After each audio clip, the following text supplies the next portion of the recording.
আমি সেজে গুজে রেডি। আজকে সানডে, আর একটা প্রোগ্রাম রয়েছে আমাদের কমপ্লেক্সে, দিব্যেন্দুর বার্থডে।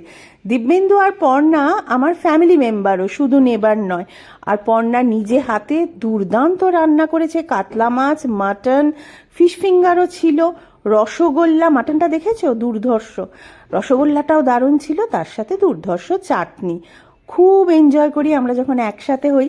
আর এই জন্যই আমরা কিন্তু এই প্রোগ্রামগুলো করি, কারুর বার্থডে, কারুর অ্যানিভার্সারি, এই আমাদের চলতেই থাকে। হলে কি হয়, একসাথে মিট করা হয়, খাওয়া দাওয়া হয়, আর গল্প গুজব তো হয়। এইটা কিন্তু আমরা আবার সুদীপ্তার বাড়িতে এসেছি ফটো তোলার জন্য। একটু ফটো টটো তুললাম, ও গার্ডেনটা সুন্দর করে সাজিয়েছে।